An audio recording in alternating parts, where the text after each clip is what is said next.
The offense certainly showing up again last night.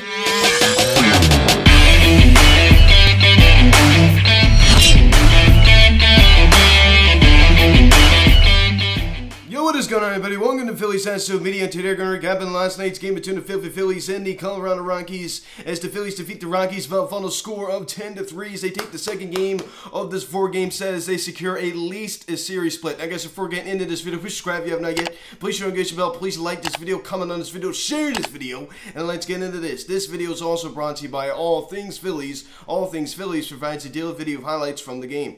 So please go subscribe to his channel, link in the description section.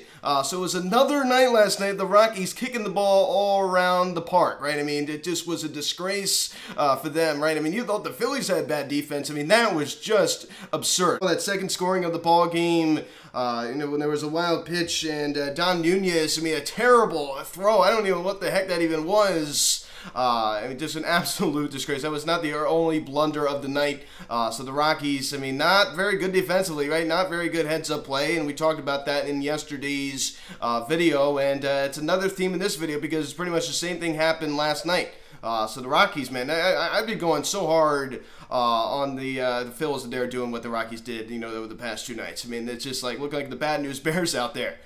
So the Phillies capitalizing on their opponent's mistakes. It doesn't really happen very often. So it's nice to see that. As we pick up the scoring summary here in the bottom of the second inning, Gorse does a little check swing, rounder to third, and he's able to beat it out as McMahon couldn't get to it in time, and Kyle Schwarber comes around to score, and the Phillies now lead it 1-0. So Gorse back in the lineup last night, of course dealing with the hand contusion, and he's finally back in the lineup. So delivers that little infield lucky RBI single to give the Phillies a 1-0 lead, and we pick it up here in the same inning. A wild pitch by German Marquez, and Alec Bohm comes around to score, and then Dom Nunez tries to throw. Didi Gregorius had a home plate, and it was just like, it almost like a little grounder, and the ball went way past to the home plate to the left side, and Didi Gregorius easily comes around to score on that one, and the Phillies now lead it 3-0. So as I talked about at the beginning of this video, absolutely disgraceful for the Colorado Rockies. You have to make these plays. You have to make these plays, and they just looked terrible out there last night.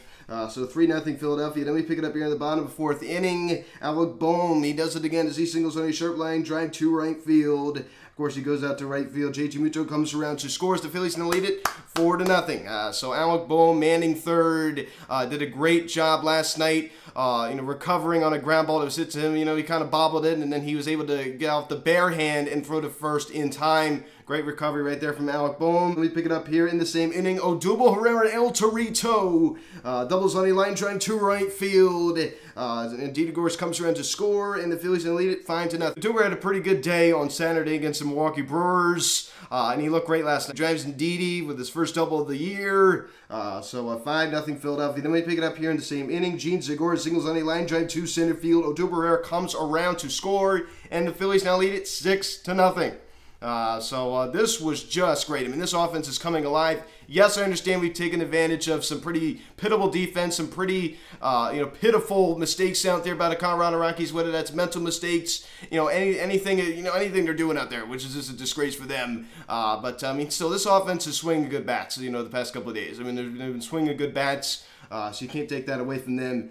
So 6-0 Phillies. So we pick it up here in the same inning. Rhys Hoskins doubles on a ground ball to left field, down the line, and Gene Segura comes around to score. I don't know what in the world happened. Another blunder, a home plate. I mean, the throw by Connor Joe, it misses the cutoff, and it hit off of Nunez's glove, and Rhys Hoskins was able to advance up the third on that. No one got stopped in there, but another catch that has to be made. I mean, it totally misses the cutoff, man.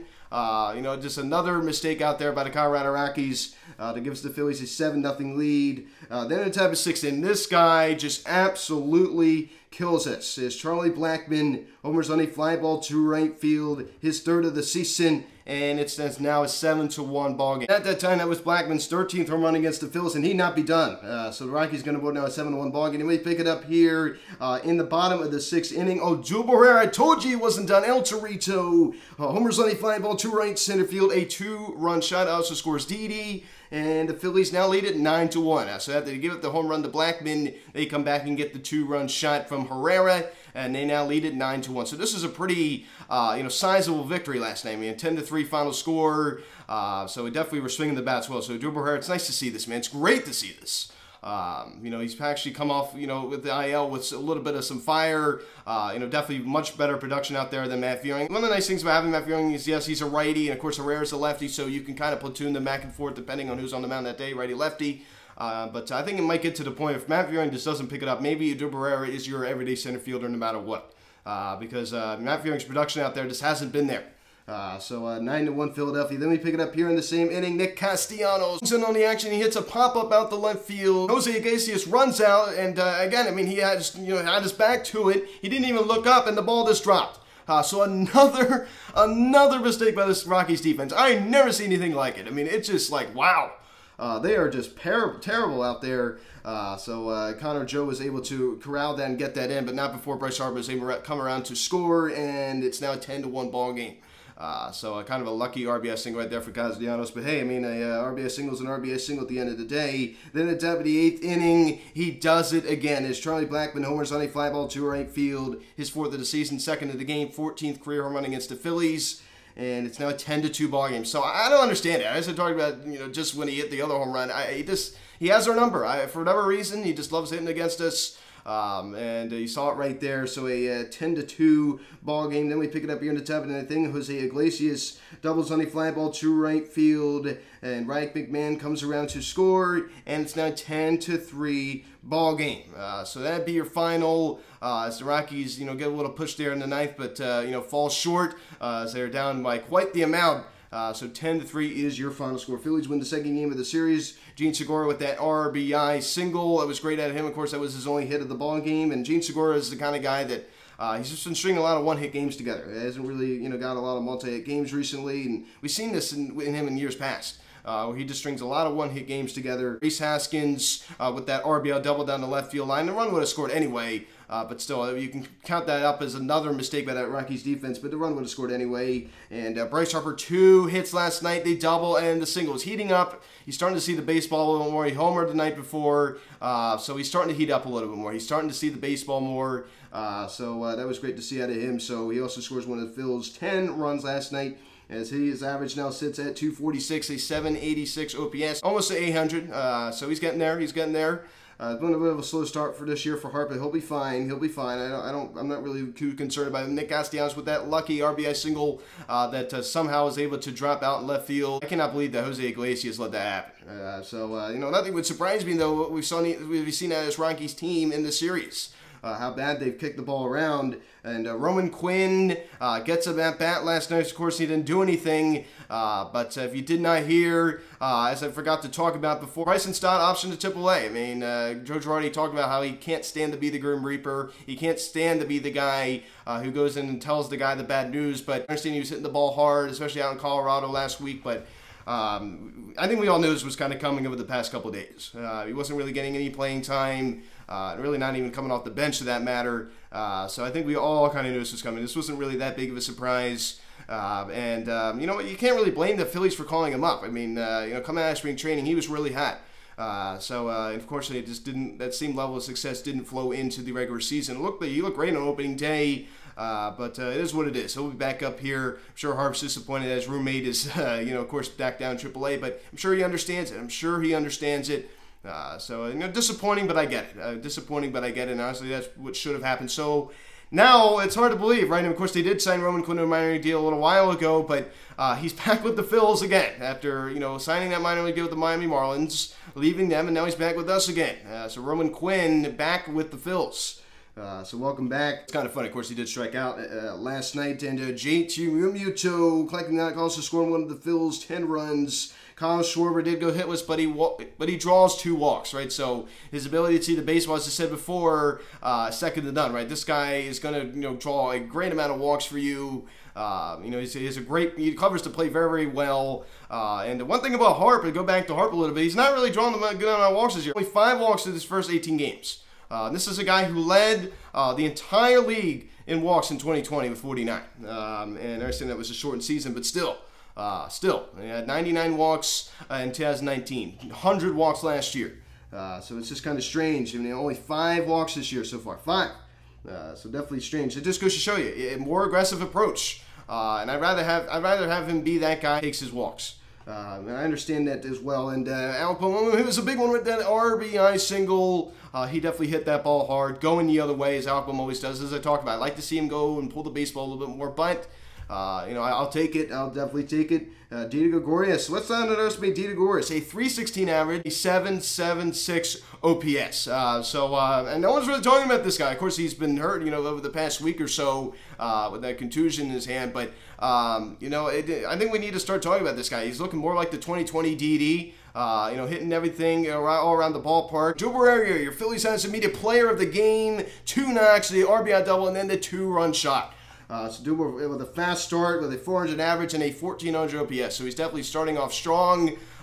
So that's just great, especially when we haven't gotten the production we've needed out there in center field. And when Mickey Moniak comes back, it's going to be very interesting. I mean, I don't think Herrera's going to keep this up. We all know he's very streaky, but it's going to be very interesting when Moniak comes back. Let's not forget about Mickey Moniak.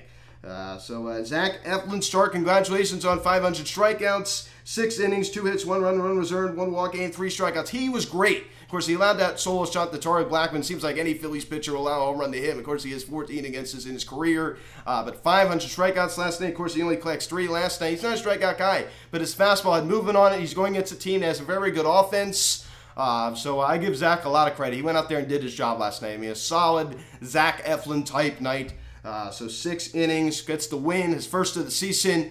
His record now sits at 1-1. Of course, I didn't look at the record. Of course, I focus more on the sinker. That's the pitch I really focus on with Zach Eflin. He doesn't have the greatest stuff in the world, but his fastball, a lot of movement on it last night. I mean, some of you haven't really seen, out of Zach Eflin, quite a bit. 3.20 ERA now on the season. Nelson working his way out of some trouble as he allows the 2 knocks and the walk, and he also was able to collect the strikeout. Andrew Blotti just made that one mistake again to Charlie Blackman.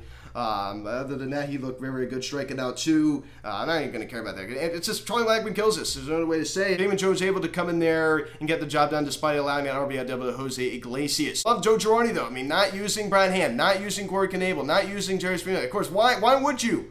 That's just silly if he would. So I'm glad he's not using these kind of guys in these kind of situations. It's nice to have them get some rest. So I like that a lot. I mean, let these guys get their rest. So that's huge, huge. And we always talk about getting length out of our starting pitching, how great that is, and how much it helps you down the long term when we come in August and September during the dog days when players start getting fatigued. So it's just so important. Unfortunately, the Mets won again last night by a final score of 3-0. They're currently winning right now. They're just really playing good baseball. You just can't deny that. The Braves defeat the Cubs 3-1 last night. And the Miami Marlins in Washington, D.C. Took down the Nationals 5-2. That Nationals team is just horrible. That's just a treacherous Nationals team. So 6:45 to first pitch tonight. Fetler on the mound for Colorado, making his season debut for them, and Ranger Suarez on the mound for the Phillies, 1-0 with a 4.3 ERA, coming off of a decent start. So guys, thanks so much for watching this video. Please subscribe if you have not yet. Please show the bell. Please like this video, comment on this video, share this video. Check out the social media link in the description section. Phillies Hanson Media, Instagram, follow me on Twitter at @PeonStuffMedia. Call or text 267-225-3292. Email me, phillieshandsonmedia@gmail.com. So guys, thanks so much for watching. I'm Luke, and I'll talk to you later. Let's go Phillies. I'll see you.